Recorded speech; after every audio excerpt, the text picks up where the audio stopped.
Introdução.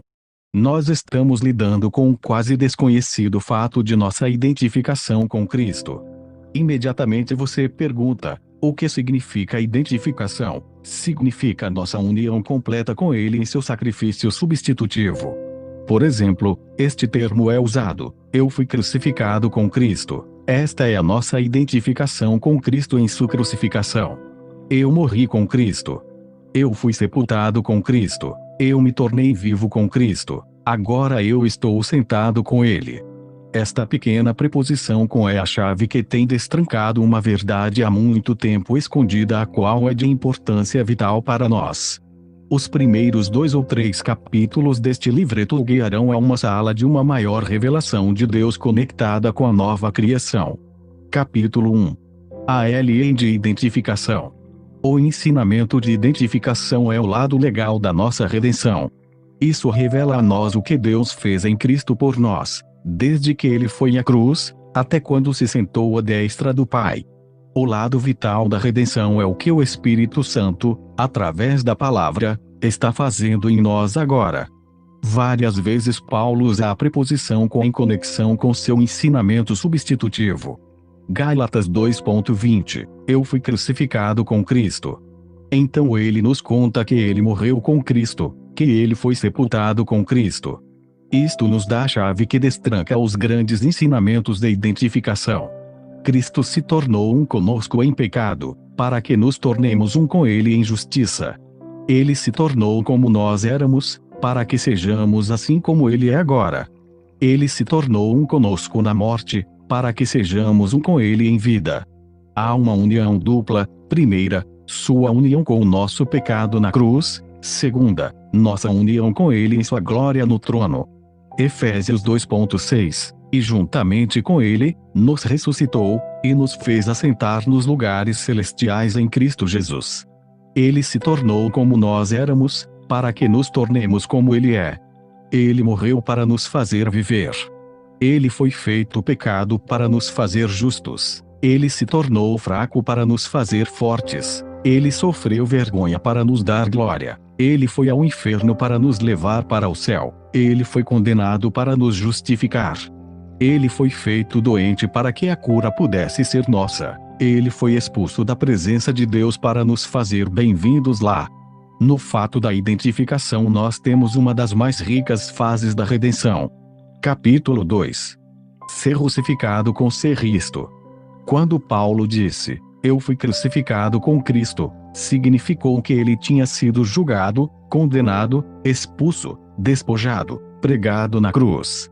Só de pensar na crucificação para um judeu, e especialmente para um fariseu, trazia um senso de vergonha e horror. Quando Saulo de Tarso identificou-se com o homem, Jesus, o aceitou como seu Salvador e o confessou como seu Senhor, naquele momento ele se tornou um homem crucificado para o povo judeu. Ele se tornou um pária, homem desprezado ou repelido pela sociedade. Não é de se admirar que ele disse em Gálatas 6:14 que o mundo havia sido crucificado para ele, e ele havia sido crucificado para o mundo. O mundo foi despojado para Paulo, não havia mais nenhuma ilusão, ele não podia mais ser enganado, ele conhecia a crueldade disso, ele sentiu um chicote sobre suas costas. Ele lembrou-se das pedradas que o deixaram inconsciente, ele lembrou que em cada lugar que ele foi, ele encarou a raiva, a amargura e inveja dos homens. Ele foi despojado para o mundo. Não havia nada nele que o mundo desejasse. Aquele judeuzinho, com sua mensagem poderosa, e seu tremendo poder de oração, havia sido crucificado para o mundo. Nós entendemos o que a crucificação realmente significa. Paulo viu sua identificação com Cristo em sua crucificação. Nós sabemos que a crucificação não significa morte. Significa união com Cristo em sua desgraça e sofrimento. Romanos 6:6 diz: sabendo isto, que foi crucificado com ele o nosso velho homem, para que o corpo do pecado seja destruído, e não sirvamos o pecado como escravos. A crucificação aponta o caminho para a morte. No grande argumento do Espírito sobre nossa identificação com Cristo, ele disse que o nosso velho homem, este homem escondido do coração, Nosso espírito, o verdadeiro homem que estava cheio com a morte espiritual, a natureza satânica, foi pregado na cruz em Cristo. Cristo foi lá, não por ele mesmo, não como um mártir, mas como um substituto. Fomos pregados na cruz com Cristo, fomos crucificados com ele. O objetivo da crucificação, na mente da multidão, era se livrar daquele homem que ela odiava. Na mente da justiça, isso significava sua identificação com a humanidade no seu pecado e sofrimento, e nossa identificação com ele em sua crucificação. Capítulo 3. E ele foi feito pecado. No grande drama de nossa redenção, tão logo Cristo foi pregado na cruz, com sua coroa de espinhos, e com a multidão errante que o cercava, a justiça começou a fazer sua obra por trás dessas cenas. Os homens e mulheres que com a razão cercavam a cruz só podiam ver o homem físico, Jesus, pendurado lá. Deus podia ver seu espírito. Os anjos podiam ver seu espírito. Os demônios podiam ver o verdadeiro homem, escondido naquele corpo. Então veio a terrível hora quando 2 Coríntios 5:21 se realizou, aquele que não conheceu o pecado, ele o fez pecado por nós, para que, em ele, fôssemos feitos a justiça de Deus. Isaías 53:5, ele foi traspassado pelas nossas transgressões e moído pelas nossas iniquidades. O castigo que nos traz a paz estava sobre ele, e pelas suas pisaduras fomos sarados. Todos nós andávamos desgarrados como ovelha, cada um desviava pelo seu caminho, e Jeová fez cair sobre ele a iniquidade de todos. Naquela terrível cruz, ele não só se tornou pecado, mas ele se tornou maldição, pois em Gálatas 3:13 nos conta, Cristo nos redimiu da maldição da lei, tendo se tornado maldição por nós, pois está escrito, maldito é todo aquele que for pendurado no madeiro. A palavra nos, lá se refere aos judeus. Ele veio como um judeu sob a primeira aliança para redimir todos aqueles que estavam sob aquela aliança da maldição da lei. Quando ele estava pendurado na cruz, ele não era somente pecado, mas ele era maldição. Há alguma admiração em que Deus virou as costas para ele? Há alguma admiração em que Jesus chorou em sua agonia? Meu Deus, por que me desamparaste? Ele levou o lugar do pecador em julgamento. Todas as forças da escuridão o assolavam. Ele foi o nosso substituto do pecado. O pecado não foi acrescentado. O pecado não foi posto em sua conta. Ele se tornou o pecado. Nossos sentidos se embaraçam sobre esse surpreendente pensamento. Nós não podemos entender isso. Somente nossos espíritos podem sondar as profundezas de sua agonia. Você pode ouvir Paulo chorar, Filipenses 3:10, para o conhecer, e o poder da sua ressurreição, e a comunhão dos seus sofrimentos, conformando-me com ele na sua morte. A oração de Paulo surpreende qualquer um. Ele queria compartilhar nas agonias da morte de Cristo. Ele queria ter comunhão com seus sofrimentos. Mas Paulo não podia fazer isso. Ninguém podia fazer isso. Nenhum anjo podia. Era o próprio trabalho de Deus que podia fazer. Quando ele entregou seu filho para a morte, ele desvendou o amor indescritível. Capítulo 4. E ele foi feito doente. O próximo passo neste terrível drama é encontrado em Isaías 53:3-5, RV, Marg. Era desprezado e o mais rejeitado entre os homens, homem de dores e que sabe o que é padecer, e como um de quem os homens escondem o rosto, era desprezado, e dele não fizemos caso. Certamente ele tomou sobre si as nossas enfermidades e as nossas dores levou sobre si, e nós o reputávamos por aflito, ferido de Deus e oprimido. Isso não foi o que os soldados romanos nem o que a multidão furiosa fizeram, isso foi o que Deus fez. Isso nos choca quando nós percebemos que ele foi acometido, ferido de Deus com nossas enfermidades e pecado. Foram colocadas sobre ele as enfermidades e doenças da raça humana. Isaías 53:10. Todavia, agradou a Jeová M.O. com acento circunflexo, fazendo-o enfermar. Ele não estava apenas feito pecado e separado de seu pai até seu coração quebrado chorar: meu Deus, por que me desamparaste? Mas as enfermidades da raça humana caíram sobre ele. Isaías 52.14, margem, cross-referência Bíblia. Como muitos pasmaram à vista dele, pois o seu aspecto estava muito desfigurado, mais do que outro qualquer, e a sua aparência, mais do que dos outros filhos dos homens. Aquilo foi sofrimento espiritual.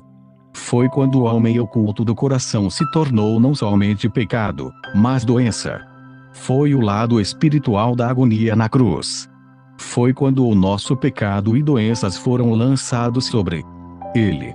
Seu espírito foi feito pecado. Seu espírito foi feito doença.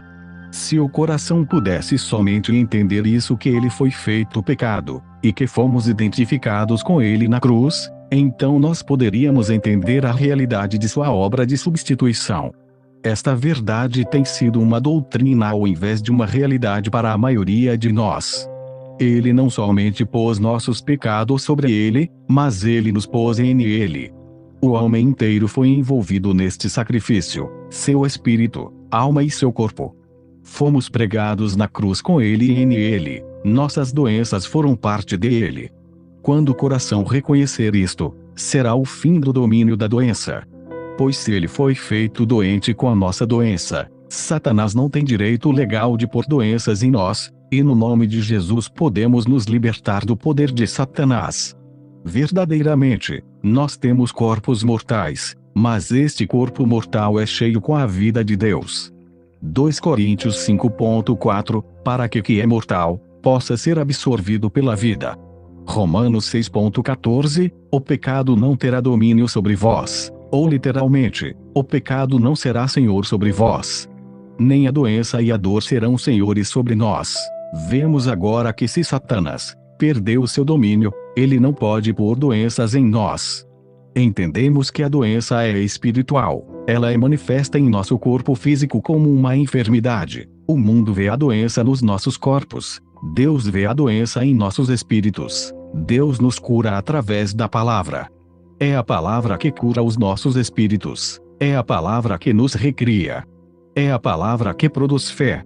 É a palavra que nos revela o que somos realmente em Cristo, novas criações. É a palavra, então, que traz cura para nossos espíritos doentes. A enfermidade é uma condição espiritual manifestada no corpo físico. Se ele foi feito pecado, se ele levou o nosso pecado, nós não precisamos ser dirigidos por isso. Se ele foi feito doente com a nossa doença e se ele levou nossas doenças e enfermidades, não precisamos ser dirigidos pela doença e enfermidade. Nós, com nossas doenças e enfermidades, fomos pregados na cruz em Cristo. Quando reconhecemos isto, não mais iremos lutar por fé, por justiça e santidade, porque saberemos que fomos pregados na cruz e morremos com ele, fomos sepultados com ele, sofremos com ele, fomos vivificados com ele, fomos justificados com ele e finalmente nos sentamos com ele. O programa inteiro deste sacrifício de substituição é feito real em nós pelo Espírito através da palavra. Todas essas coisas são nossas agora. Efésios 1.3. Capítulo 5. Nós morremos com ele. Jesus morreu 2 vezes na cruz. Eu sabia disso por muitos anos, mas eu não tinha nenhuma evidência das Escrituras sobre isso. Um dia, eu descobri Isaías 53.9, a resposta para a minha longa procura. Designaram-lhe a sepultura com os perversos, mas com rico esteve nas suas mortes. A palavra morte está no plural no hebraico. Muitos de vocês que possuem Bíblias com interpretações nas margens perceberão isso. Que Jesus morreu 2 mortes na cruz, ele morreu espiritualmente antes de morrer fisicamente. Em João 10.18 ele disse que ninguém poderia tirar a sua vida. Ele não podia ser morto, ele não podia morrer. Por quê? Porque seu corpo não era mortal. Jesus tinha um corpo como o de Adão antes de pecar. Era um perfeito corpo humano. Não era mortal, nem imortal. Era um corpo que não podia morrer até que o pecado possuísse o seu espírito. Em outras palavras, Jesus teve que morrer espiritualmente antes. Se o corpo de Jesus tivesse sido como o seu e o meu, então, ele não era deidade, ele não era um substituto, e ele não morreu por nossos pecados. Ele meramente morreu como mártir.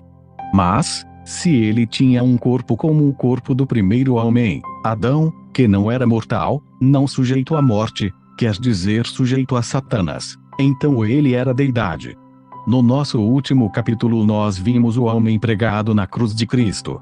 Neste nós vemos a raça humana morta com o crucificado. Paulo diz: se já morremos com Cristo, cremos que também com ele viveremos. Romanos 6.8 e 2 Timóteo 2.11. Nessas escrituras nós percebemos que nós morremos com Cristo quando ele morreu.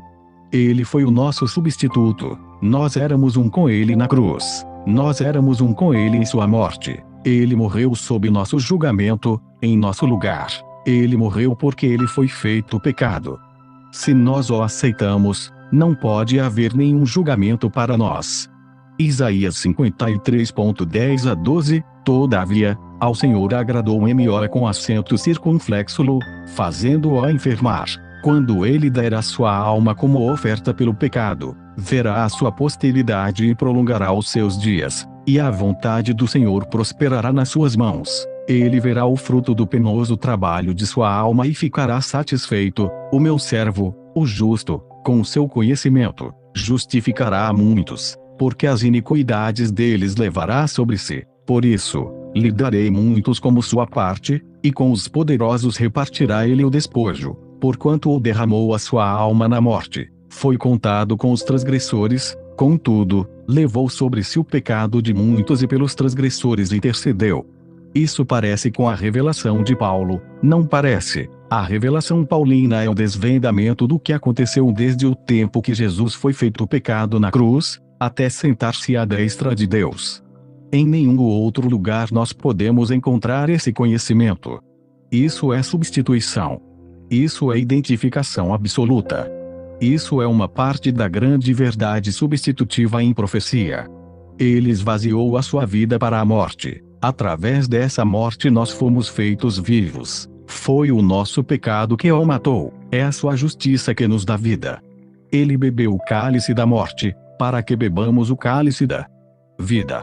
Naquele ministério poderoso antes de se levantar dos mortos, ele destruiu o senhorio da morte. Quando a morte o matou, ela matou a si mesma. Ele venceu o pecado. Quando ele o permitiu vencê-lo, ele venceu Satanás. Quando ele deixou Satanás ganhar o domínio sobre ele, ele venceu a doença. Quando ele deixou a doença tomar possessão dele, ele se tornou um com Satanás na morte espiritual, para nos fazer um com Deus na vida espiritual. Aquele que não conheceu o pecado, ele o fez pecado por nós, para que, em ele, fôssemos feitos justiça de Deus. Em ele, 2 Coríntios 5.21, ele se tornou um conosco em fraqueza, pecado, doença e morte espiritual, para nos fazer um com ele mesmo em justiça, saúde perfeita e comunhão com o Pai. Ele se tornou prisioneiro da morte para nos libertar, na mente da justiça. Nós morremos para o pecado e seu domínio quando nós morremos com Cristo. Aquele que morreu está justificado do pecado. Romanos 6.7. Ele está livre do senhorio da morte espiritual. Havia na mente de Deus na crucificação, uma perfeita identificação de Cristo conosco e na ressurreição e no novo nascimento, uma identificação perfeita de nós em Cristo. Assim como Jesus venceu a morte se submetendo a ela, nós na nova criação vencemos Satanás submetendo-nos ao senhorio de Jesus. Nós e nossas doenças foram postas em ele, e se tornaram uma parte dele quando ele foi feito pecado com nosso pecado. Nós estamos curados por nos tornarmos participantes de sua natureza.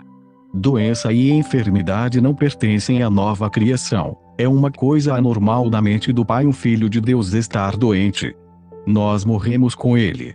Nós morremos para o domínio do pecado. Nós morremos para o domínio da doença. Nós morremos para o domínio das circunstâncias e dos hábitos.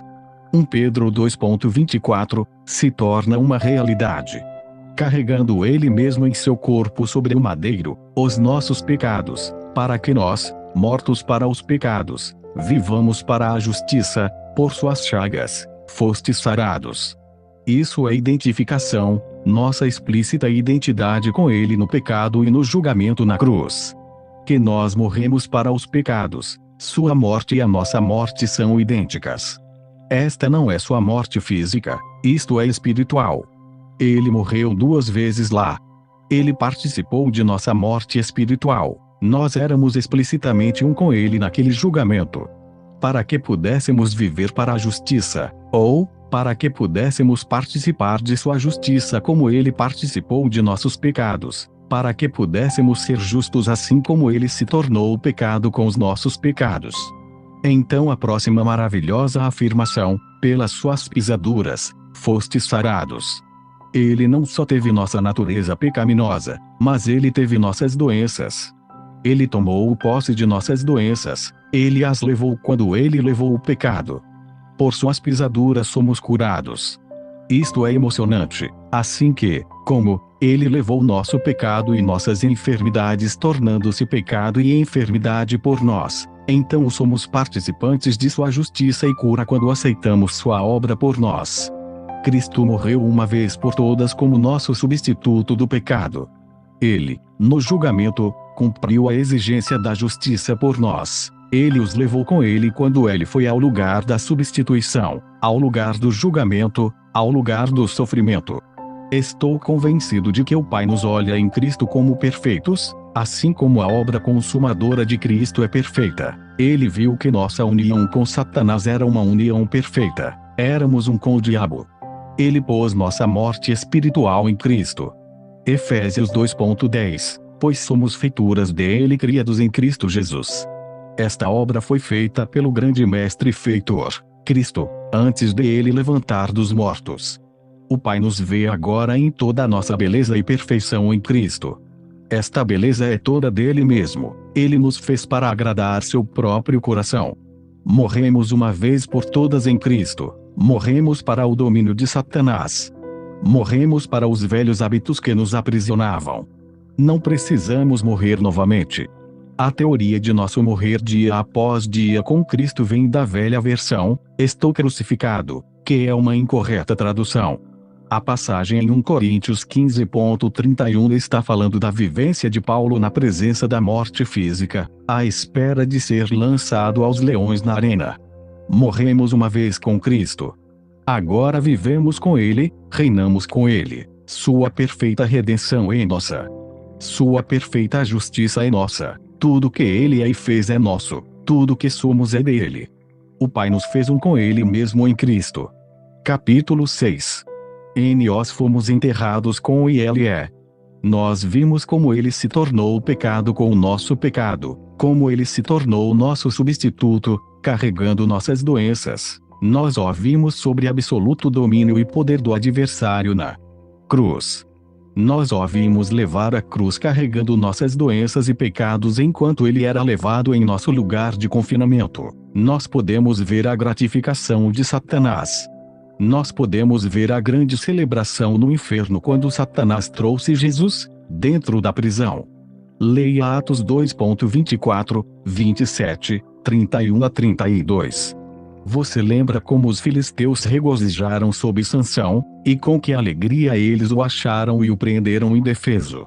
Que dia de gala deve ter sido no inferno quando aquele que havia levantado Lázaro dos mortos, que havia destruído o poder da morte e doença, que havia dominado os ventos e as ondas, alimentado o faminto, expulsado demônios, e derrotado Satanás em combate aberto, foi vencido e feito um com o diabo. Ele foi feito doente.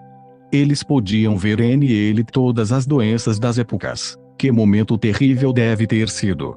Quando os discípulos retiraram seu corpo da cruz, embalsamaram, e puseram no túmulo de José, quão pouco eles apreciaram o que ele tinha feito, e o que o seu sofrimento foi.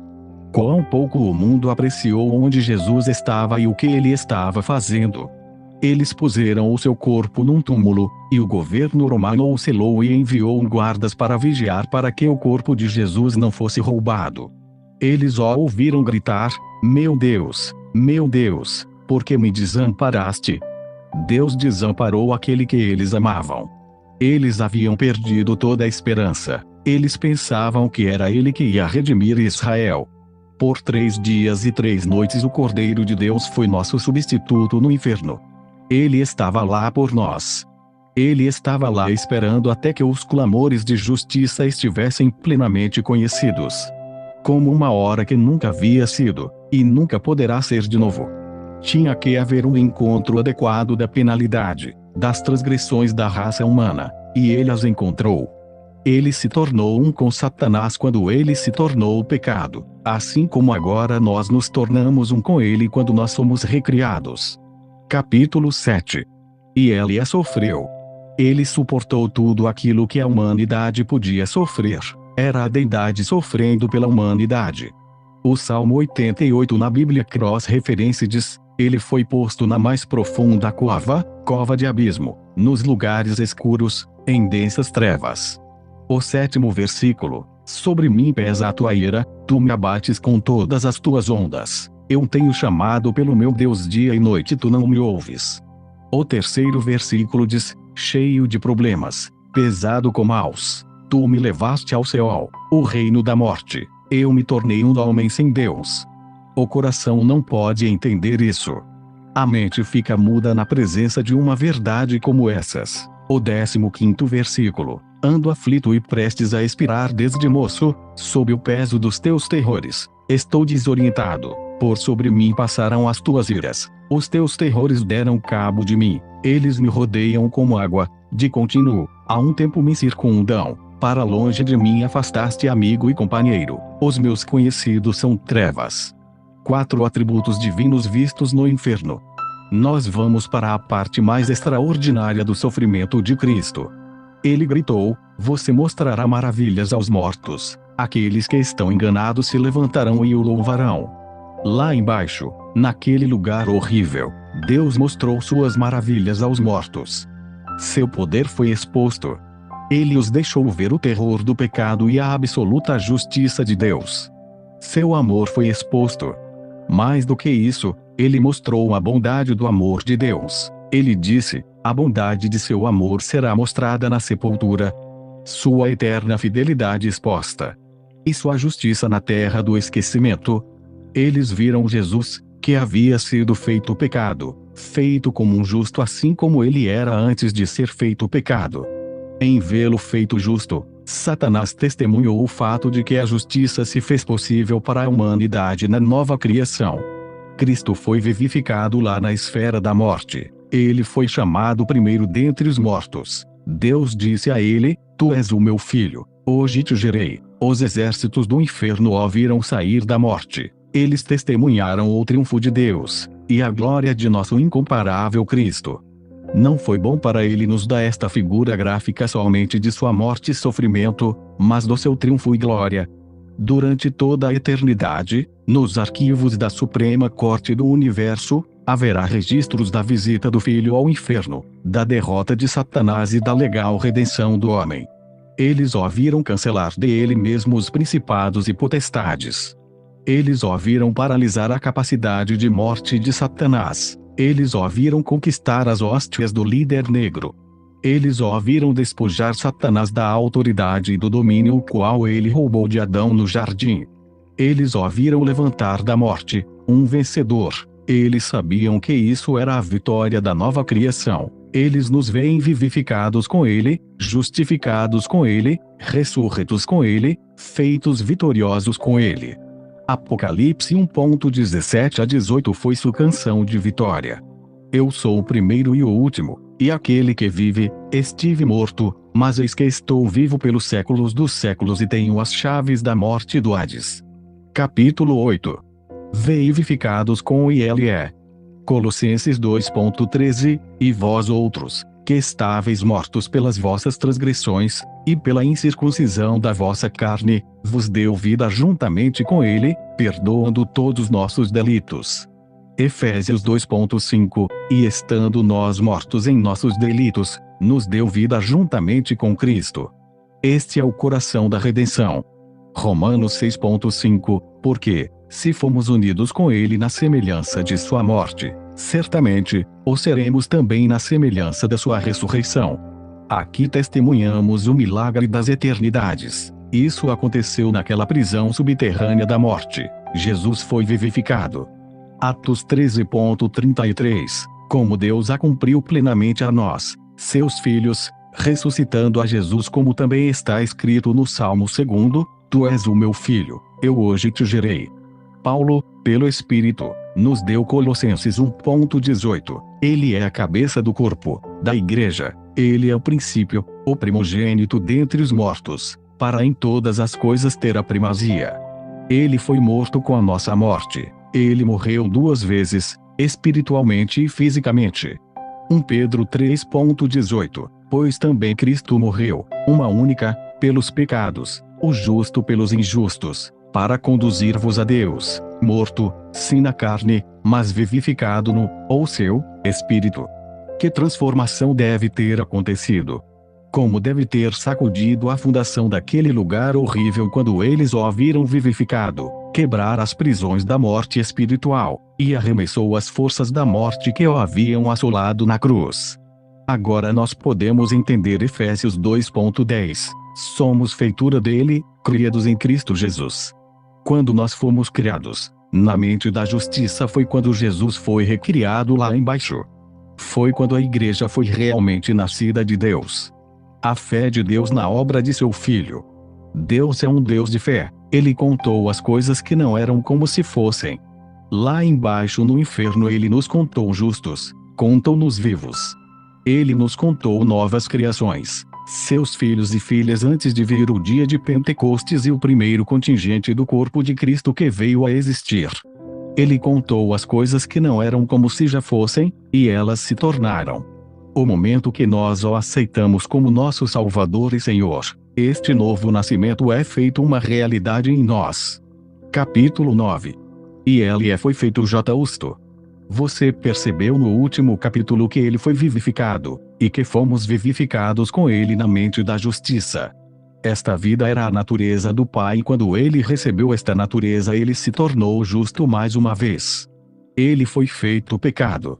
No momento que ele foi vivificado, Deus o justificou. Ele foi declarado justo porque ele satisfez a reivindicação de justiça. Ele cumpriu toda a exigência da Suprema Corte do Universo que era contra a raça humana. Ele foi feito justo com a vida de Deus, assim como somos feitos justos na nova criação. Ele foi feito tão justo que não houve traço de pecado ou de doenças que tinham se tornado uma parte dele no seu terrível julgamento. Ele foi feito tão justo, que ele pôde entrar na presença do Pai sem senso de pecado ou culpa ou inferioridade. Quando ele foi feito pecado, ele gritou: meu Deus, por que me desamparastes?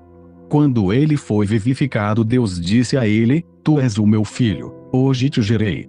Ele permaneceu perante as hostes angelicais como justo, como puro, como se ele nunca tivesse sido feito pecado. No momento que ele foi feito justo, ele foi o absoluto monarca do universo. Ele foi o mestre do submundo. Ele foi o mestre de Satanás. Desde que ele estava morto espiritualmente, cheio de pecado, Satanás mandava em ele. Mas quando ele foi feito justo, ele se tornou o mestre dominante e soberano do inferno.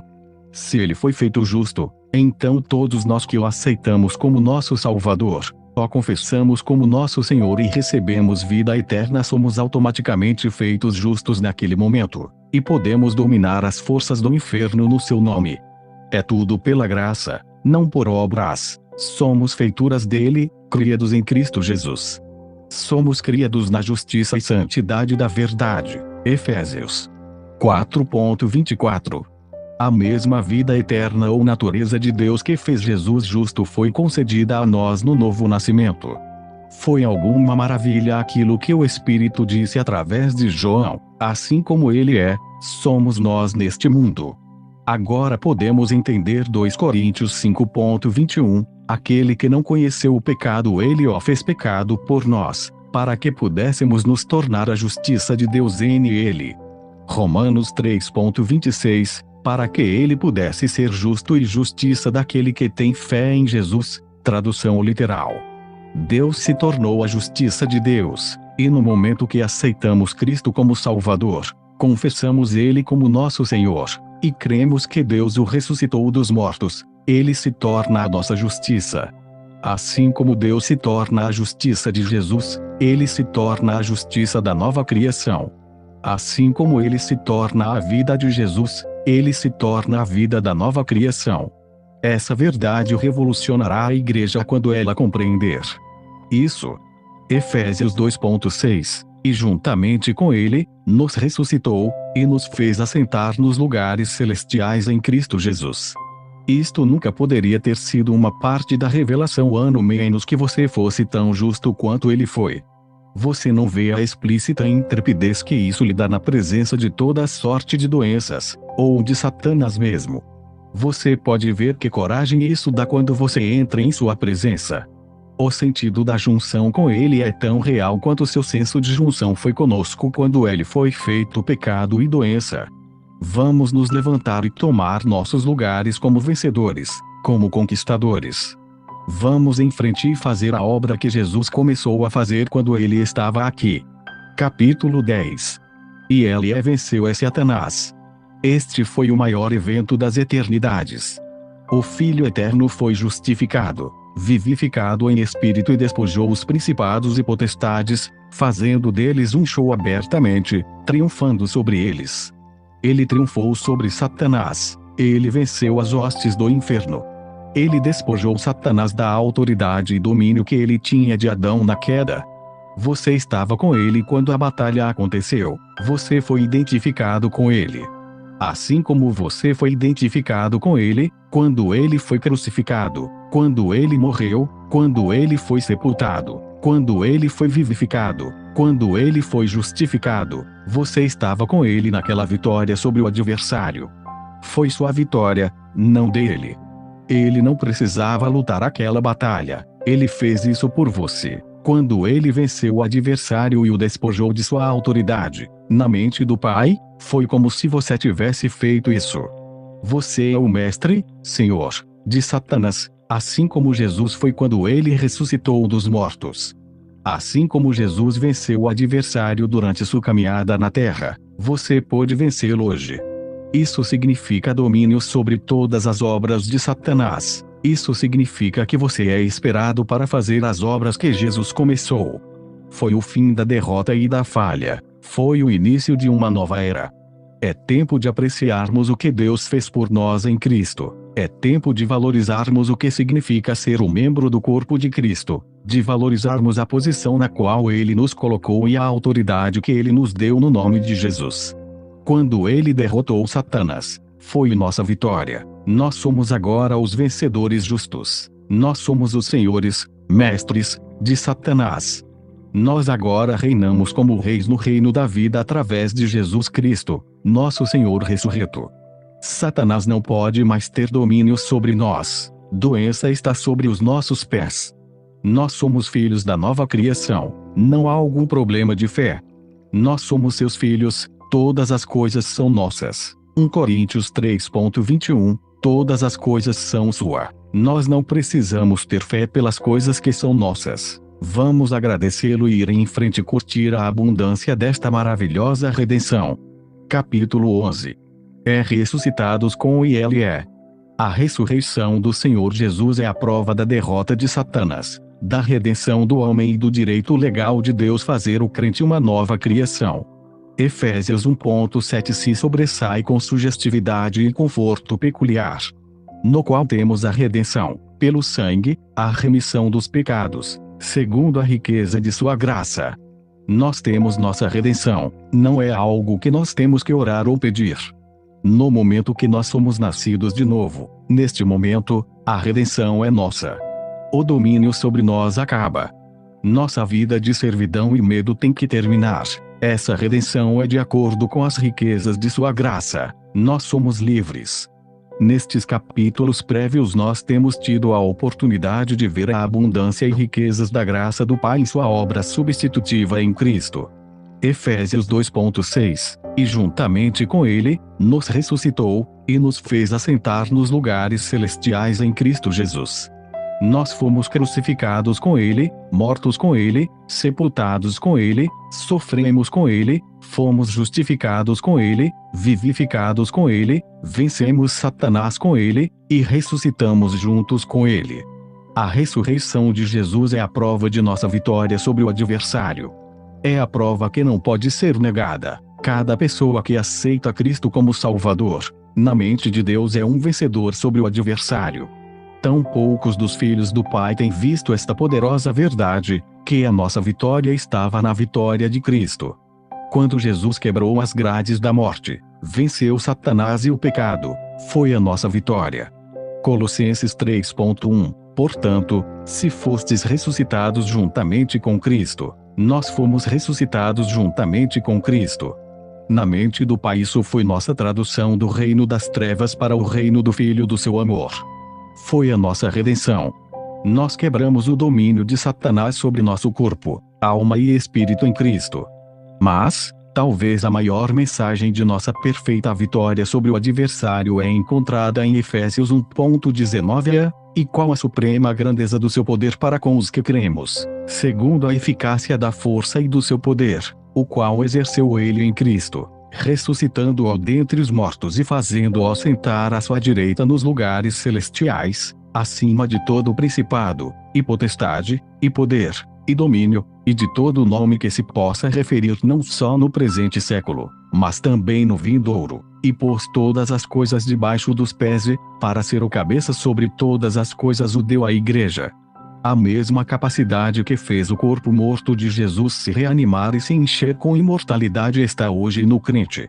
Nós hoje somos mais do que vencedores por causa da vida de Deus que foi dada a nós em nossa nova criação. É a capacidade de Deus revelada na ressurreição que balançou as fundações do inferno. Então hoje, quando os crentes sabem que eles ressuscitaram juntos com Cristo, eles sabem que eles são vencedores em todo o campo e sobre todas as circunstâncias, e que podem continuar de triunfo a triunfo. Deus levantou o crente acima de toda regra e autoridade e poder e domínio, não somente nesta época, mas naquela que há de vir. Ele pôs todas as coisas em sujeição debaixo dos pés dos crentes. Ele deu Cristo, que é a cabeça do corpo, para ser mestre sobre todas as forças do universo. Jesus deu ao crente um direito legal para o uso de seu nome. Ele realmente o deu o poder de procuração para que então no nome de Jesus todo demônio e todo poder obedeça a este nome, nos lábios do crente. Não há algo tão difícil para Deus. A capacidade de Deus é a capacidade que Ele nos dá, então sua ressurreição é a prova de nosso direito de reinar sobre Satanás e os demônios. Ele ressuscitou porque Ele venceu Satanás em nosso lugar, para que não vivêssemos mais com medo das forças invisíveis das trevas. Capítulo 12. O S1 é sacerdote. Em Mateus 28.6, o anjo disse às mulheres que foram terminar o embalsamamento de Jesus naquela manhã do dia do Senhor: Ele não está aqui, ressuscitou, como tinha dito, vinde ver onde ele jazia. Ele morreu como um cordeiro, ele ressuscitou, o Senhor alto sacerdote da nova criação. Você se lembra de João 20 quando Maria o viu? Quando ela descobriu quem ele era, ela prostrou-se aos seus pés. Ele disse: Não me detenha, porque ainda não subi para meu Pai, mas vai ter com os meus irmãos e dize-lhes: Subo para meu Pai e vosso Pai, para meu Deus e vosso Deus. O que ele quis dizer? Ele quis dizer o que nós lemos em Hebreus 9.11 a 12, quando porém, veio Cristo como sumo sacerdote dos bens já realizados, mediante o maior e mais perfeito tabernáculo, não por mãos, quer dizer, não desta criação, não por meio de sangue de bode e bezerros, mas pelo seu próprio sangue, entrou no Santo dos Santos, uma vez por todas, tendo obtido eterna redenção. Como o alto sacerdote, ele pegou o seu próprio sangue e carregou ao celestial Santo dos Santos e lá apresentou a Deus. Isso foi aceito, e aquele selo vermelho está sobre o documento de nossa redenção. O sangue de Jesus Cristo, Filho de Deus, é a testemunha eterna de sua obra consumada para nós, do nosso direito legal à vida eterna, e filiação com todos os privilégios. Com base no sangue nós somos mais do que vencedores. Satanás não tem nenhum domínio sobre nós, seu domínio está explicitamente quebrado. As provas dessa vitória estão constantemente perante o Pai. Hebreus 7.22. Por isso mesmo, Jesus tem se tornado fiador de superior aliança. Se você está em grave perigo, ou Satanás está pressionando duramente sobre você, você chama a atenção do Pai para os seus direitos que são garantidos por causa daquele sangue. Apocalipse 12:11, ele pois, o venceram por causa do sangue do Cordeiro e por causa da palavra do testemunho. Você tem um direito legal ao nome de Jesus que expulsa demônios e quebra o poder de Satanás. João 16:23, se pedirdes alguma coisa ao Pai, Ele vô-la concederá em meu nome. Todas as coisas são possíveis a você, porque você está na família, você tem a proteção perfeita que o sangue garante. Capítulo 13. Cristo sentou. O clímax da redenção foi o sentar do Senhor Jesus. Depois de ter sido feito pecado, depois de ter pago a penalidade do nosso relacionamento com Satanás, depois de ter sofrido tudo o que a justiça exigia de nós, então Cristo, conosco, levantou-se dos mortos. Nós ressuscitamos com Ele. Ele declarou que nós fomos assentados juntos com Cristo, Efésios 2:6, e, juntamente com Ele, nos ressuscitou, e nos fez assentar nos lugares celestiais em Cristo Jesus. Esta foi a maior honra que Deus já outorgou ao homem. O Filho tornou-se um homem, identificou-se com a raça humana, livrou a raça humana da autoridade de Satanás e carregou o seu sangue até o Santo dos Santos para fazer a redenção eterna. Então, ele sentou à destra da majestade nas alturas. Nós temos um homem sentado à destra de Deus. Ele é nosso representante. Ele está lá para nos representar. Este é o evento supremo da redenção, um homem sentado à destra de Deus. E este homem é a cabeça do novo corpo, a Igreja.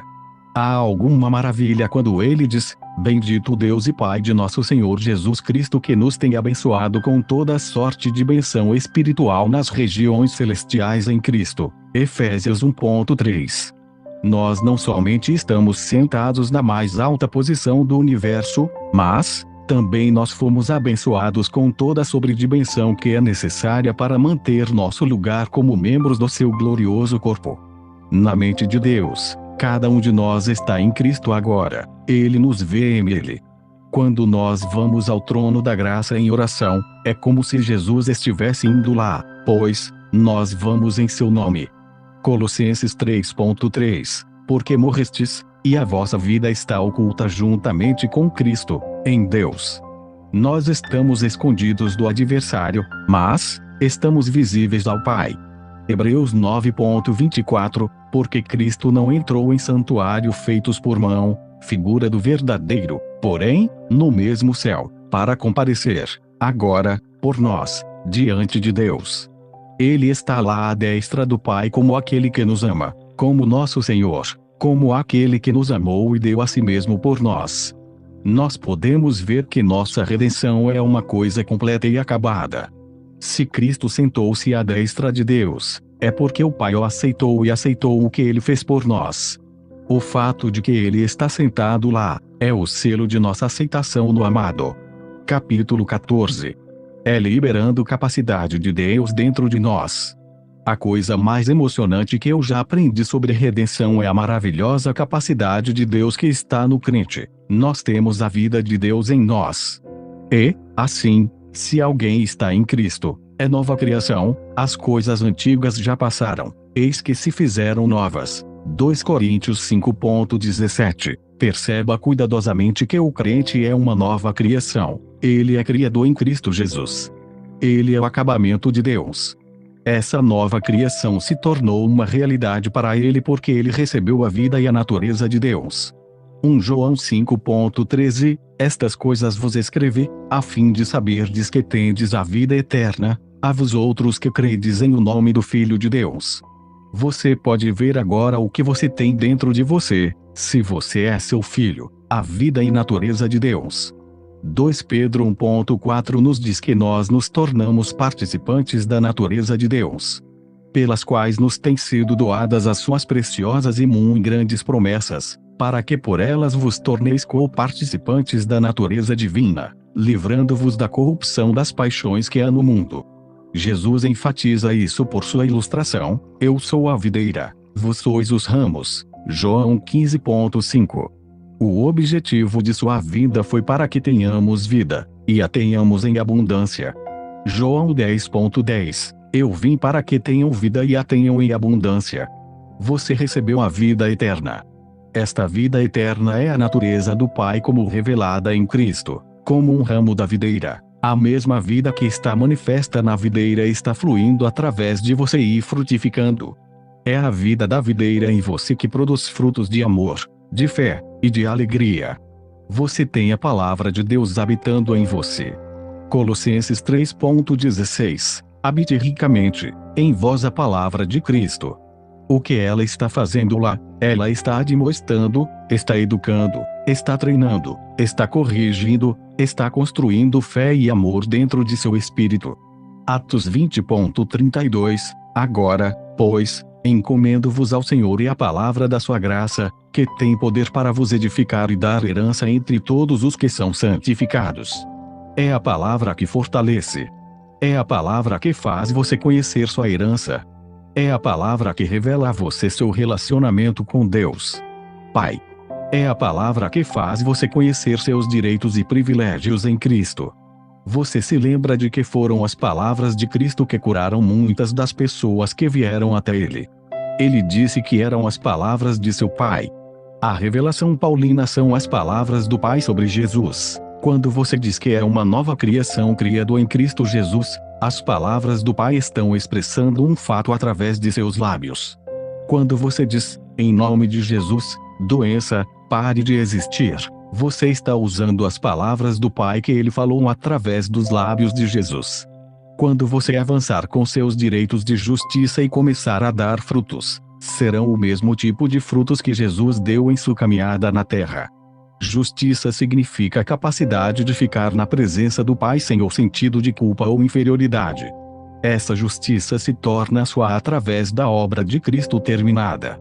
Romanos 4:25, o qual foi entregue por causa das nossas transgressões e ressuscitou por causa da nossa justificação. Quando a vida de Deus é liberada, a capacidade de Deus como se revelada na palavra é liberada. Nos contam que há bastante poder em um átomo para impulsionar um grande navio no oceano. Se o poder que está investido na vida de Deus que está em você, e o poder que está investido na palavra de Deus, aquela palavra que falou e fez um universo, fossem liberados em você, as coisas aconteceriam, não aconteceriam. O objetivo desta pequena mensagem é deixar você saber que Deus quer ser livre em você.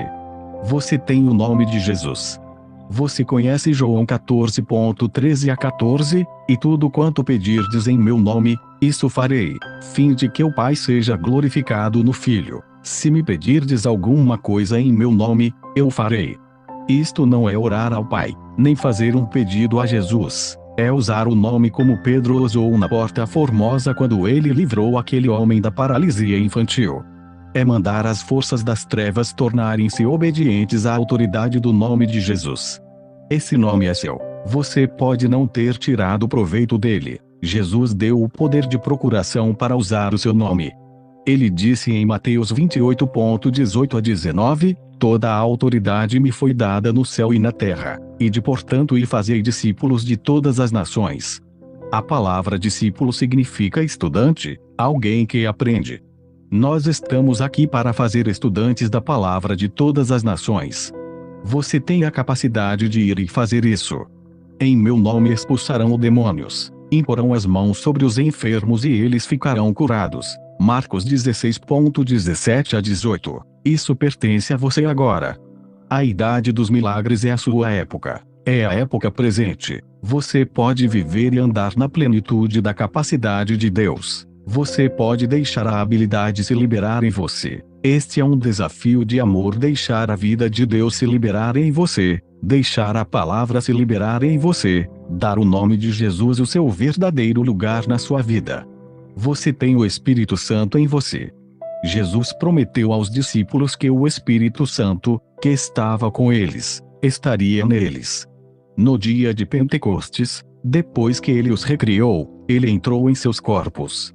Que milagre é ter Deus em nós! É maravilhoso ter sua palavra habitando em nós. Quando nós percebemos que o universo foi criado por sua palavra, E nós temos essa capacidade criativa em nós.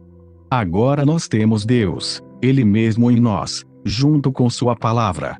Ele disse em 1 João 4,4, Filhinhos, vós sois de Deus e tendes vencido os falsos profetas, porque maior é aquele que está em vós do que aquele que está no mundo. O que Deus em nós é o mesmo que falou e fez um universo existir. O mesmo Deus que andou no mar da Galileia está em nós. O mesmo Deus que ressuscitou dos mortos está em nós. Filipenses 2,13, pois é Deus que opera dentro de você. Nós não temos aproveitado as riquezas da graça que nos pertence. Quão pouco de nós tem deixado Deus se liberar em nós. Eu posso senti-lo lutando para ter seu lugar e ter seus direitos nos individuais membros do corpo de Cristo. Como ele anela curar o doente, quebrar o poder de Satanás sobre as vidas dos homens através de nós. Vamos deixá-lo se liberar em nós. Você tem a justiça de Deus. Nós somos a justiça de Deus em Cristo. 2 Coríntios 5,21, aquele que não conheceu o pecado, ele o fez pecado por nós, para que, em ele, fôssemos feitos justiça de Deus. Agora ele quer que amadurecemos os frutos de justiça. 2 Coríntios 9,10, e multiplicará os frutos da vossa justiça. Justiça é a capacidade de permanecer na presença do Pai sem condenação. Ela nos dá o direito legal para usar o nome de Jesus. Ela nos dá a capacidade de permanecer na presença de doenças de todos os tipos sem medo, na presença de Satanás como senhores absolutos. 1 João 2,29, se sabeis que ele é justo, reconhecei também que todo aquele que pratica a justiça é nascido dele. Nós temos pensado que ela significa somente uma conduta, um cuidado em nosso caminhar. Fazer justiça é fazer as obras que Jesus fez, pois nós estamos tomando o lugar de Jesus. A justiça nos dá a capacidade de permanecer na presença de Deus qualquer hora e permanecer na presença de Satanás como vencedores absolutos. Quão pouco isto tem sido entendido, quão nós temos valorizado isso. Agora Deus está esperando por você para trazer esta verdade à frente. Ele quer que comecemos a viver a justiça, a praticar a justiça, a quebrar o domínio de Satanás, a falar com autoridade assim como Jesus fez. Você tem a sabedoria de Deus. Você pode dizer que isto é o resumo de tudo. Se você tem a capacidade de Deus, a sabedoria de Deus, e você as deixa se liberar, que ilimitável será para o seu ministério.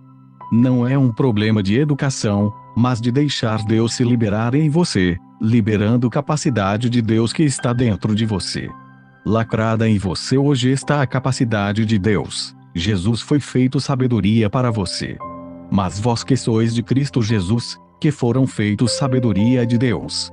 Tiago disse aos bebês em Cristo que se os faltasse sabedoria, eles poderiam pedir a Deus. Tiago 1,5-8, o emote, e se algum de vós é deficiente em sabedoria, deixe-o pedir a Deus, que dá com mão aberta a todos os homens e nada lhes impropera, e será dada a ele, mas peça com fé sem duvidar, pois, quem duvida é como uma onda do mar, dirigida e agitada pelo vento. Você está crescido agora, você passou pelo período de criancice e agora você sabe que Jesus é sua sabedoria. Sabedoria é a capacidade de usar conhecimento. Você tem o conhecimento da vida de Deus que está em você. Você tem o conhecimento do poder e autoridade da palavra. Você tem o conhecimento de seu direito legal de usar o nome de Jesus em seu combate com forças espirituais. Você tem conhecimento do fato de que Deus está realmente em seu corpo. Agora você vai usar esses fatos poderosos para abençoar a humanidade, deixando Deus se liberar em nós. O Deus encarcerado é finalmente livre com a nota de direitos para nos usar como o agradar. Nós não estamos mais escondidos. As pessoas sabem quem nós somos. Há um caminho que nos leva, não importa onde vivemos, pois nós temos deixado Deus se liberar em nós e temos dado a Ele sua liberdade para curar o doente, abençoar o mundo. Capítulo 15. Perseguição satânica aos justos. Jesus disse: benditos são aqueles que são perseguidos por causa da justiça. Depois ele disse: benditos sois vós quando os homens os repreenderem e perseguirem. Os homens não nos perseguem por causa da justiça. Satanás nos persegue por causa da justiça. Satanás teme a justiça mais do que qualquer outra coisa, na esfera do que Deus fez em Cristo por nós. Quando nós somos nascidos de novo, nós nos tornamos a justiça de Deus. Isso significa que nós temos a capacidade de expulsar demônios, quebrar o poder de Satanás, curar os doentes e ressuscitar os mortos.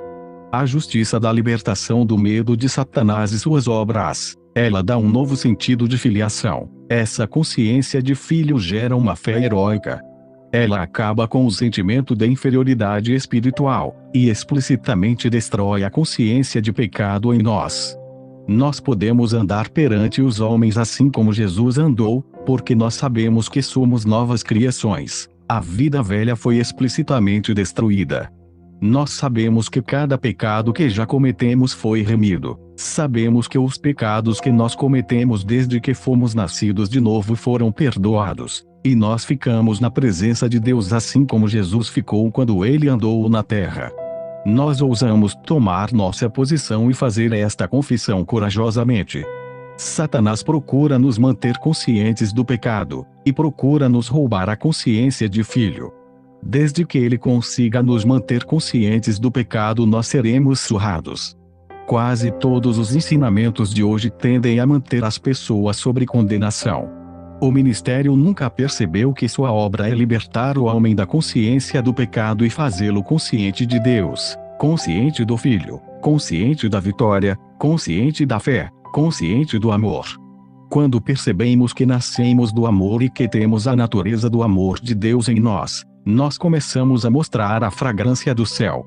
Romanos 8:37. Porém, em todas essas coisas somos mais do que vencedores. Quando nos tornamos conscientes da vitória, nós nos levantaremos como um homem forte se levanta do sono, e tomaremos nosso lugar entre os vitoriosos. O Filho nos fez livres. Vamos permanecer firmes na liberdade com a qual sua redenção nos libertou. Capítulo 16. O conhecimento de sua vontade. Este é um problema que incomoda a maioria do povo de Deus, como saber a vontade do Pai. A vontade do Pai é revelada na palavra. Jesus disse: Eu desci do céu não para fazer minha própria vontade, mas a vontade de aquele que me enviou. Jesus conhecia qual era a vontade do Pai. Ele disse: Eu sempre faço as coisas que lhe agradam. Paulo disse em 2 Coríntios 5 que ele fez disso seu negócio para agradar ao Pai. Se Jesus pôde agradar o Pai e fazer sua vontade, se Paulo pôde agradar o Pai, conhecer sua vontade e fazê-la, então é possível para nós também fazê-la. Quais os fundamentos para ter garantia? Em primeiro lugar, temos somente sua vontade na palavra. Se examinarmos a palavra diligentemente, permitindo que o Espírito nos guie nela, nós chegaremos ao crescimento e desenvolvimento espiritual através de constantes meditações na palavra, onde sua vontade será uma consciência inconsciente em nós. Ele disse: Habite ricamente em vós a palavra de Cristo, instrui-vos, admoestai-vos. Paulo disse à igreja de Efésios quando ele se despediu dela: Eu vos recomendo pela palavra de sua graça que é capaz de vos admoestar e vos dar a herança entre aqueles que são santificados. Colossenses 1:9. Por esta razão, também nós, desde o dia em que o ouvimos, não cessamos de orar por vós e de pedir que transbordeis de pleno conhecimento da sua vontade, em toda a sabedoria espiritual. A palavra conhecimento vem da palavra grega epignosis, que significa conhecimento correto, conhecimento pleno, completo. Nós temos que estar cheios com conhecimento correto e então ele nos dá sabedoria para usar esse conhecimento perfeito. Alguém diz: Não parece crível que possamos ter um conhecimento perfeito. Por que não podemos? Nós temos uma revelação perfeita da sua vontade. A Bíblia é um livro perfeito. O Espírito Santo é um professor perfeito. Nós somos novas criações perfeitas, criadas em Cristo Jesus. Nós temos uma justiça perfeita. Temos um relacionamento perfeito. Ele diz que nós nos tornamos participantes da plenitude de Cristo. De sua plenitude temos todos nós recebido graça sobre graça. Nossa redenção é perfeita, redenção completa que encontra casa necessidade humana e responde cada desafio da plenitude divina. Se isso é verdade, eu não sei por que nós não podemos ter conhecimento completo. Eu quero que você perceba em João 1:37 e 38, nós somos nascidos de cima. O novo nascimento não é uma obra de psicologia ou de filosofia humana ou de capacidade humana. Nós somos nascidos não de coisas corruptíveis, mas de incorruptíveis da palavra de Deus que vive e habita. Tiago nos conta que ele cria para nós sua própria vontade. João 1:13, os quais não nasceram do sangue, nem da vontade da carne, mas de Deus. A nova criação é a obra do Espírito Santo através da palavra. É uma obra perfeita. Ela nos faz completos em Ele. Agora, pois, nenhuma condenação há para os que estão em Cristo Jesus. Se você que lê isso pode aceitar a palavra, você começará a florescer e dar frutos de alegria e paz que você nunca conheceu. Nós temos pregado por tantos anos que somos pobres, criaturas miseráveis, que somos indignos e incapazes, e as escrituras que foram escritas aos judeus quando eles estavam em apostasia são aplicadas à igreja, e também as escrituras aos não regenerados são aplicadas à igreja, até a igreja ter um complexo de inferioridade com relação ao pecado. Isso tem sido vivido na esfera da consciência de pecado, e o sentimento de indignidade tanto tempo que a palavra tem pouco efeito.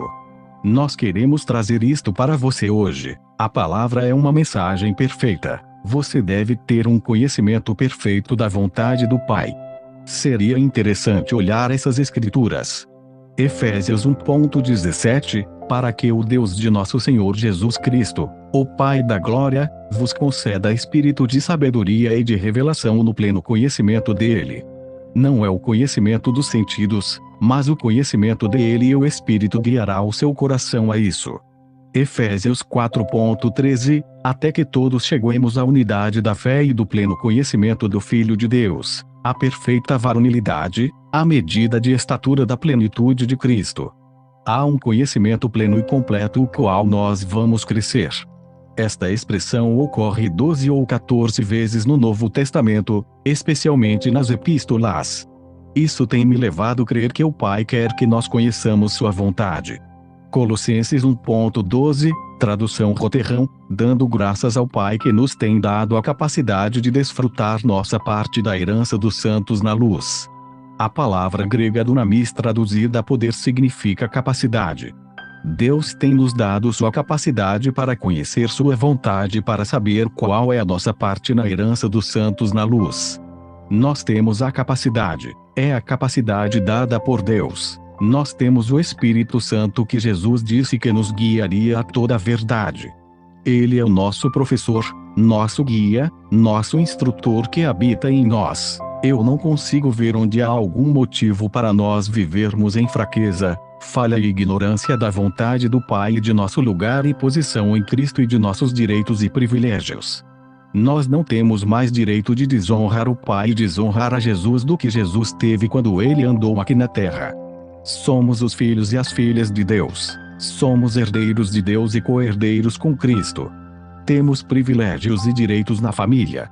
O primeiro privilégio é fazer o coração do Pai contente.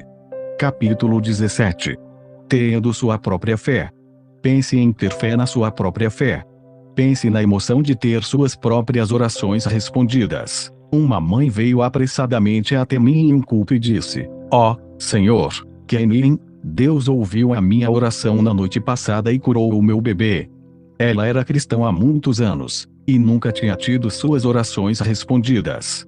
Um avô escreveu: você nunca saberá a alegria que eu experimentei. Meu netinho estava muito doente, e numa perigosa condição. Então me lembrei do nome de Jesus e dos meus direitos em Cristo. Eu fui ao leito, ajoelhei-me perto do bebê, pus meus braços cercando-o, e mandei que em nome de Jesus que a doença partisse para que o bebê fosse curado. A mãe permaneceu ali do lado. Lágrimas desceram de sua face. O bebê abriu os olhos, olhou para sua mãe e sorriu. Deus ouviu a minha oração. Eu voltei e impus minhas mãos sobre a minha filha que esteve doente desde que a criança nasceu. Ela foi curada. Você pode imaginar o que isto significa para mim? É a primeira vez na minha vida que eu já vi minhas orações respondidas como nesta. Isto deveria ser uma experiência normal para cada um de vocês. Quando você percebe que a grande maioria dos cristãos nunca tem uma oração respondida, você pode entender o que eu quero dizer por ter fé na sua própria fé. A maioria dos cristãos estão dependendo da fé de outras pessoas. Eles podem fazer a oração, mas eles querem mais alguém para crer. Na realidade, eles não estão orando, eles estão apenas repetindo palavras, pois oração no sentido do Novo Testamento é nascida da fé, e sempre é respondida. O Pai planejou que todos devêssemos ter fé. Você percebeu aquela passagem das Escrituras em Marcos 16:17 a 18? Estes sinais hão de acompanhar aqueles que creem, em meu nome expelirão demônios, falarão novas línguas, pegarão em serpentes, e se alguma coisa mortífera beberem, não lhes fará mal, se impuserem as mãos sobre enfermos, eles ficarão curados. De quem ele está falando? Do homem ou mulher que acabaram de aceitar Cristo como Salvador e o confessou como Senhor. Ele acabou de receber a vida eterna. Imediatamente ele começa seu combate com as forças invisíveis das trevas. Alguém está doente ou em prisão. Ele exerce seus direitos. Em nome de Jesus ele quebra o poder de Satanás. Atos 20:32. Agora, pois, encomendo-vos ao Senhor e à palavra da sua graça, que tem poder para vos edificar e dar herança entre todos os que são santificados. Fortalecer você significa fortalecer você em fé, em amor e na capacidade de ajudar a humanidade. Sua fé deve ser desenvolvida até que ela se torne uma força poderosa. Esse é o sonho do Pai para você. A palavra fortalecerá seu senso de justiça. Eu não conheço nada mais necessário do que isso. Quando nós nos tornamos conscientes que somos justos, nós não pensaremos sobre nossas fraquezas e falhas. Isaías 32:17, o efeito da justiça será a paz, e o fruto da justiça, repouso e segurança, para sempre. Este versículo não pertence a Israel, é uma profecia da igreja. A obra de justiça que Deus fez em você tem trazido paz para o seu coração. Romanos 8:1. Agora, pois, já nenhuma condenação há para os que estão em Cristo Jesus. Você vive em perfeita quietude e descanso. O efeito da justiça no seu coração e uma nova quietude e um novo tipo de fé. Você desfruta do efeito de sua confidência na obra terminada de Cristo. Você sabe que você é um senhor das circunstâncias. Você sabe que você é uma senhor de demônios. Você sabe que se você impor as mãos em uma pessoa doente, ela será curada. A realização dessas verdades dá a você um senso de quietude, uma plenitude de alegria que você nunca desfrutou antes. A frase, confiança para sempre, é impressionante. Você se mudou da atmosfera sem descanso de medo e dúvida a águas quietas de vitória. Você se tornou um senhor onde você servia como um escravo. Você é um conquistador onde sofreu derrota. Você caminha na luz onde caminhou em trevas. Você desfruta de seus privilégios em Cristo. Finalmente você tem sua própria fé. Finalmente você chegou. Você sabe o que João 15:5 quer dizer. Eu sou a videira. Vós sois os ramos. Quem permanece em mim, e eu nele, esse dá muito fruto, porque sem mim nada podeis fazer. Você desfruta da consciência da vida da videira habitando. Você foi enxertado por ele no novo nascimento. Você é a parte frutificada de Cristo. Esse enxerto tem lhe dado uma nova natureza. Você dá o mesmo tipo de fruto que Jesus, o qual é fruto de amor, fruto de fé. O mundo é beneficiado por isso. Cristãos são levantados em todo lugar que você vai com uma nova consciência de seus direitos e privilégios em Cristo. Você sabe o que João 15:7 quer dizer. Se permanecerdes em mim, e as minhas palavras permanecerem em vós, pedireis o que quiserdes, e vos será feito. Você sabe que habita realmente nele. Você dá os frutos de sua palavra que habita em nós. Sua palavra em seus lábios produzem resultados reais. A palavra do Pai, nos lábios de Jesus curou o doente. Sua palavra em seus lábios faz o mesmo. Você sabe o que significa ter direitos legais, e o que você exigir ele dá a você. A palavra exigir é usado no seu verdadeiro sentido. João 16:23 a Jesus disse: naquele dia, nada me perguntareis. Em verdade vos digo, se pedirdes alguma coisa ao Pai, Ele vô-la concederá em meu nome. Até agora nada tendes pedido em meu nome, pedi e recebereis, para que a vossa alegria seja completa.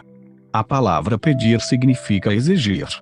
Não é usada no sentido de que você o manda dar, mas, no sentido de que você vai ao banco e exige o pagamento de sua conta. No mesmo sentido, sua fé exerce seus direitos, sua porção. Finalmente, o que Tiago 1,22a quer dizer: tornai-vos, pois, praticantes da palavra e não somente ouvintes, enganando-vos a vós mesmos. Porque, se alguém é ouvinte da palavra e não praticante, assemelha-se ao homem que se contempla num espelho, o seu rosto natural, pois a si mesmo contempla, e se retira, e logo se esquece de como era sua aparência.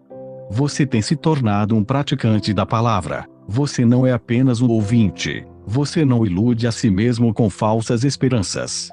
Você está em Cristo. Você é um herdeiro de Deus e um co-herdeiro com Jesus Cristo.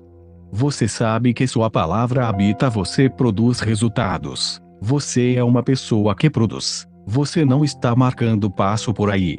Você sabe agora que tipo de homem você é. Você sabe que é uma nova criação, apoderado por Deus. Um outro dia eu examinei um carro novo em uma concessionária. O vendedor disse: há um motor de 160 cavalos vapor sob aquele capô. Eu disse: isso poderia subir colinas. O homem disse: isso ri das montanhas. Eu estava ao lado de um crente e disse: aquele homem é apoderado com a capacidade de Deus. Ele ri para todas as classes. Ele canta sua canção de triunfo enquanto ele sobe para o alto. Ele não é um súdito, um escravo. Ele tem passado dessa classe para a classe de um senhor. Ele se lembra de manhã que tipo de homem ele é.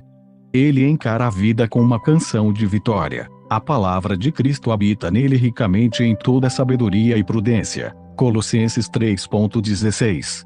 A palavra tem se tornado uma parte de Deus para ele, uma parte do Cristo vivo para ele. Dia após dia, o grande, poderoso Espírito que ressuscitou Jesus dos mortos constrói a palavra na consciência de seu espírito. Cristo está sendo formado nele. Em algum dia desses, Cristo, em toda sua plenitude, o dominará, até que ele fale suavemente. Gálatas 2,20. Não mais vivo eu, mas Cristo vive em mim. Colossenses 2,6-7. Ora, como recebestes Cristo Jesus, o Senhor, assim andai nele radicados e edificados e confirmados na fé, tal como fostes instruídos, crescendo em ações de graça. A Escritura é real para ele. Você já percebeu Efésios 4,7, e a graça foi concedida a cada um de nós segundo a proporção do dom de Cristo. Agora nós estamos subindo para coisas grandes. O guia disse: em poucos minutos vocês verão os gigantes do mundo espiritual. Eu disse suavemente enquanto caminhava até o culto de oração: nós estamos indo para as dimensões espirituais. Nós estamos indo ver gigantes espirituais, super-homens. Eles têm Deus habitando neles. A palavra de Cristo é rica em seus lábios. O amor que levou Jesus à cruz tomou posse deles. Eles não andam mais como homens naturais. Eles pertencem à classe de amor, à classe de milagres. Eles estão na classe de Jesus. Eles foram graduados da classe menor. Eles são os homens e mulheres que alcançaram a unidade da fé e o conhecimento do Filho de Deus, e se tornaram homens plenamente crescidos à medida da estatura da plenitude de Cristo. Eles têm sua própria fé. Eles estão estabelecidos na verdade. A palavra é real para eles. Capítulo 18. Identificação de amor. Nós vimos que a nova criação é explicitamente um com Cristo. Nós vimos que a nova criação é um com o amor, um com Ele, e o amor é um com a nova criação. A nova criação é o corpo de Cristo. Este organismo vivo, dominado por Deus, preenchido por Deus, está aqui entre os homens, agindo em amor, agindo em seu lugar, levando em frente a sua obra.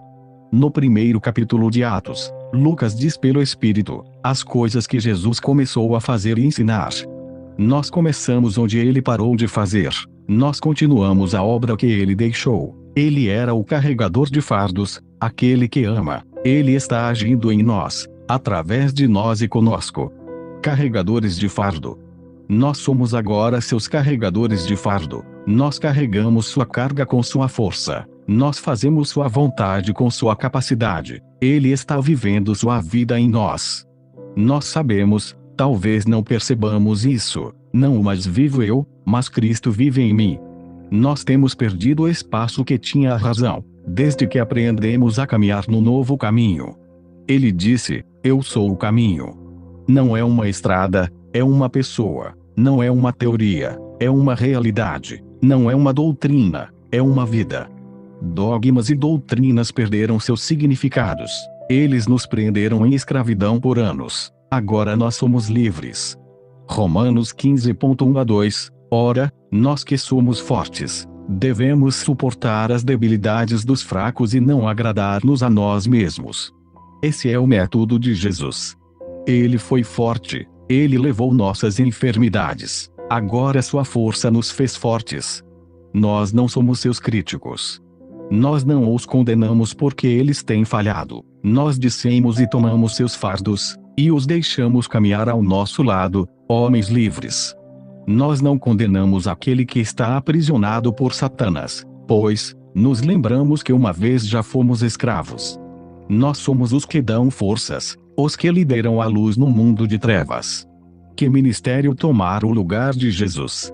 Que vida suportar os jugos dos fracos, carregar as cargas as quais os outros deveriam ter tido forças para carregar, ter fé por aqueles que estão sem fé, coragem por aqueles que estão machucados, sabedoria por aqueles que por muito tempo caminharam nas trevas.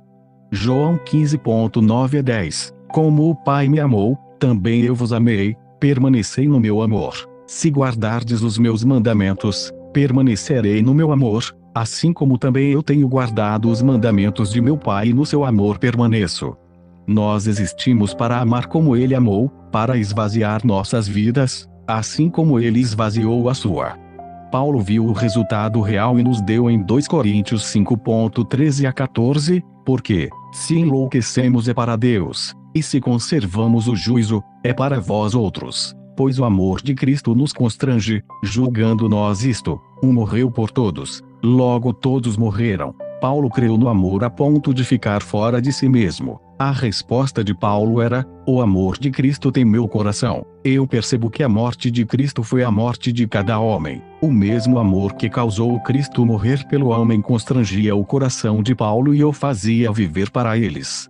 A atitude do amor é esta, eu os amo como se eu tivesse morrido por eles. Paulo é até mesmo mais forte em sua descrição de identificação do amor em Romanos 9.3. Tradução de Moffat. Eu sofro infinitamente angústia no coração. Eu desejaria ser maldito e banido de Cristo por amor de meus irmãos.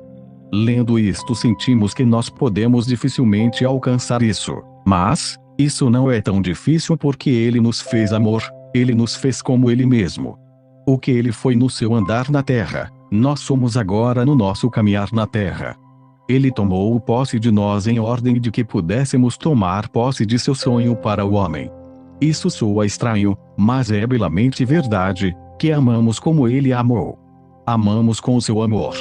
Olhamos as pessoas através dos olhos do amor. Nós costumávamos dizer, eles estão colhendo o que eles plantaram. Nós costumávamos vê-los através dos olhos da razão.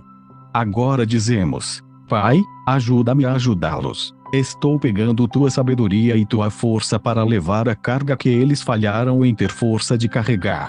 Eles têm sido enganados pela razão. Eu tomo o lugar deles e carrego o fardo deles assim como tu tens tomado o meu lugar e carregado o meu fardo. Falamos deles com a voz do amor, com a mensagem do amor. Transmissores do amor. Nossa identificação com Ele nos põe no trono. Sua identificação conosco nos põe no lugar de líderes, professores, confortadores, ajudadores, carregadores de fardo. Nós trazemos Deus aos homens, assim como Ele veio a nós. Nós confiadamente dizemos, nos vejam. Nós somos amor, assim como Ele é amor. Nós somos lábios de amor, mãos e pés de amor. Sem fios o poderoso gerador de Kouleidam seria incapaz. O seu amor não pode encontrar nenhuma expressão, exceto através da nova criação. Aqueles grandes geradores são dependentes dos fios. Eles sozinhos, podem suportar a corrente que movem os motores e iluminam os lares do Noroeste. Você pode ver que se você falhar com ele, ele fica incapaz. Nós o limitamos ou nós o permitimos ser ilimitado. Por muitas épocas o poder e capacidade da poderosa Calâmbria nunca foi utilizada. Por aproximadamente 2000 anos a ilimitada capacidade de Deus tem estado em desuso. A igreja tem sido fraca e sem poder. O pecado tem reinado como um senhor e a igreja tem servido como uma escrava. Contudo, esta igreja representa a nova criação que é uma vencedora de Satanás. Nós permitiremos isso continuar. Você viu a verdade nesta mensagem poderosa de identificação. O que você vai fazer com isso? Nós seguramos a chave. Deus será grande entre os homens mais uma vez. Deus curará e salvará as multidões. As vastas hostes de homens ouviram mais uma vez a mensagem da graça dos lábios. Os Pedros mais uma vez andarão nas ondas. Nós os ouviremos dizer ao aleijado: levanta, anda. Nós veremos os homens libertos do domínio de Satanás. Sim, eu creio que sim. Nós somos os senhores. Nós chegamos. Nós temos a coisa que o espírito humano tem ansiado. Nós dizemos agora: maior é aquele que está em nós, do que qualquer oposição ou falta que possa nos confrontar. Você pode ouvir uma voz dizer: isto é Deus falando. Nós nos lembramos que maneira de homens e mulheres Ele nos fez. Nós não tememos. Finalmente, nós somos senhores. Nós somos os criados de Deus, habitados por Deus, apoderados por Deus, guiados por Deus. Nós somos aqueles em quem o amor nunca falha. Venha, vamos subir e tomar a terra. Nós somos bem capazes. Conclusão. Quando essas verdades realmente ganharem ascendência em nós, elas nos farão super-homens espirituais, senhores de demônios e doenças. Isso é um desvendamento do que nós somos em Cristo, como o Pai nos vê no Filho. Será o fim da fraqueza e falha. Não haverá mais lutas por fé, pois todas as coisas são nossas. Não haverá mais nenhuma oração por poder, pois Ele está em nós. Não haverá mais a terrível escravidão da consciência do pecado, pois nós somos a justiça de Deus em Cristo. Nós sabemos o que somos em Cristo. Nós sabemos que Ele habita em nós. Nós conhecemos a autoridade de seu nome. Nós estamos na mente de Deus. Nós temos a sua habilidade. Nós temos sua sabedoria. Nós temos o seu amor. Nós temos a sua justiça. Ele mora em nós. Seu senhorio é uma realidade. Sua palavra é tempo presente para nossos corações. Nós temos uma posição de convite para a sala de seu trono. Nós somos convidados para ir confiadamente em sua presença. Nós estamos sentados com Ele no céu. Ele está conosco na terra. Na presença dessas realidades tremendas nós nos levantamos e tomamos nosso lugar. Nós vamos em frente e vivemos como super-homens habitados por Deus. Identificado. Na crucificação na cruz. Com Jesus Cristo identificado. Na morte pela perda eterna do homem com Jesus Cristo identificado. Identificado. Identificado com Jesus Cristo identificado. Em tudo que Ele era, ou é, ou será eternamente identificado. No sepultamento acabou com a maldição com Jesus Cristo identificado. No profundo calabouço do inferno onde Ele foi encontrado. Com Jesus Cristo identificado. Na vitória sobre as hostes escuras do inferno com Jesus Cristo identificado. Sim, enquanto Ele pagou o terrível custo do pecado, com Jesus Cristo identificado. Na ressurreição força e poder com Jesus Cristo identificado à destra de Deus agora com Jesus Cristo identificado. No glorioso dia da coroação com Jesus Cristo identificado. Quando Ele por direito abalará os reinos com Jesus Cristo identificado. EWK